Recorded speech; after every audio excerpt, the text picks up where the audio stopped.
नमस्ते, मेरा नाम है आकाश। न्यूज अफेयर्स के इस नए नवेले सेगमेंट परिंदे में मैं एक ऐसी शख्सियत की कहानी लेकर हाजिर हूं जिसने जिसे छुआ उसे सोना बना दिया।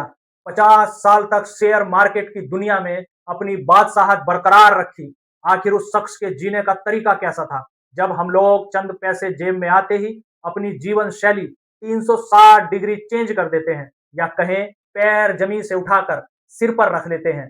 हम घर में ही सदियों से बनी आ रही चाय को छोड़कर ब्लैक टी और ग्रीन टी पर आ जाते हैं। बाप दादा के जमाने से सफेद चावल खाते खाते अब चंद पैसे आते ही I prefer only brown rice की बकैती शुरू कर देते हैं।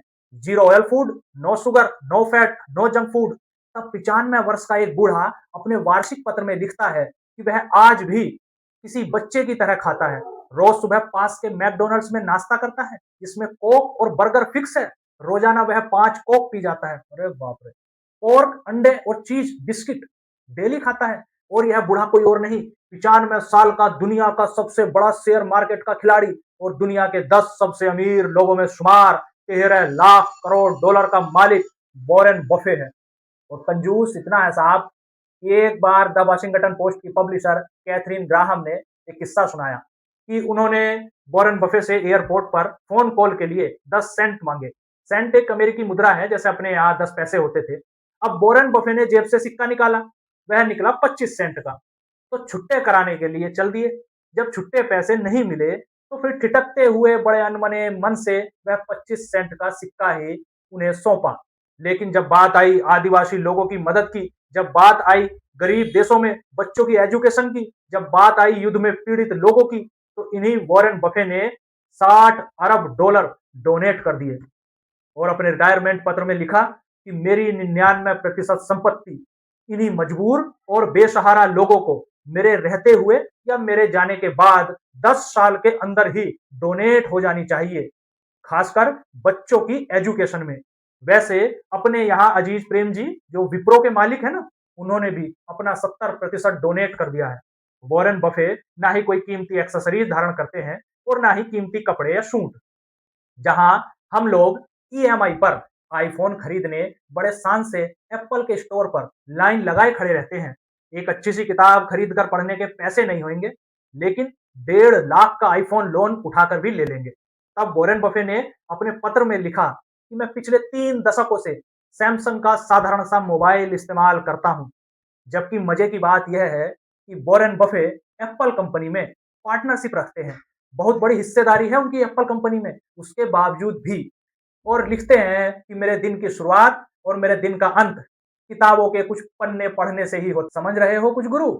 पिछले 13 साल से कैडिलैक एक्सटीएस नाम की एक कार चला रहे हैं और कहते हैं कि मैं साल में सिर्फ 3500 मील का सफर करता हूँ गाड़ी से, इसलिए नई कार नहीं खरीदता। अपने यहाँ तो थोड़ी सी जमीन हाईवे में आते ही फॉर्च्यूनर हाईवे पर आ जाती है अगले दिन। खैर, वॉरेन बफे के बारे में सबसे खास बात यह है कि ये जनाब 380 अरब डॉलर का तो नकद कैश रखते हैं। भारत के सबसे अमीर उद्योगपति अंबानी जी की कुल संपत्ति लगभग 110 अरब डॉलर है। यानी कि अंबानी जी के पास जितनी धन दौलत है, उसका 3 गुना तो ये 95 साल का बूढ़ा सिर्फ कैश में रखता है। भाई बहुत पहुंचा हुआ बूढ़ा हो गया तो। अरे दादाजी, कुछ हमें भी सिखा दो, कैसे शेयर मार्केट से इतना बना लिया। हमारे भी कुछ दर्शक हैं शेयर मार्केट वाले। आइए जान लेते हैं वो बातें जो वॉरेन बफे ने पैसा बनाने के लिए खुद अपने पत्र में लिखी है। पहली बात, वॉरेन बफे लिखते हैं कि जब लोग सतर्क हों तब लालची बन जाओ। अभी लालची क्या बला है, ये भी शेयर मार्केट वाले ही जानते होंगे।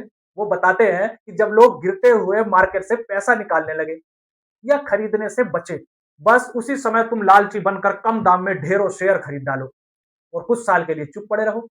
आगे वो कहते हैं कि जो बुरी खबर होती है वो ही इन्वेस्टर की अच्छी दोस्त होती है।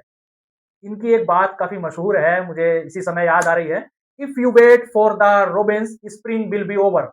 यानी चिड़ियों के जाने का इंतजार करोगे तब तक बसंत जा चुकी होगी। अर्थात मार्केट के अच्छे होने का इंतजार करोगे तब तक दाम बहुत बढ़ चुके होंगे। इसलिए कम दाम में ही ये दादाजी खरीद लेते थे और 10-20 साल बाद कभी ना कभी तो मार्केट अच्छा होगा ही, तब बहुत कम में खरीदा हुआ शेयर बहुत महंगे में बेच डालते थे। वैसे भी पिछली शताब्दी से जी रहे हैं इस धरती पर, न जाने कितनी उठक पटक देख चुके हैं दुनिया की। ठीक है वॉरेन बफे जी, बहुत-बहुत धन्यवाद आपका। हर वर्ष ऐसे ही वार्षिक पत्र लिखते रहिए और नई जनरेशन को गाइड करते रहिए। ईश्वर से प्रार्थना है कि वह आपको 100 वर्ष पूरे करने का मौका ज़रूर दे। आप सभी से जल्द फिर मुखातिब होऊँगा एक नए परिंदे की दास्ताँ लेकर। हमारे इस मंच से ज़रूर जुड़िए। सभी को धन्यवाद।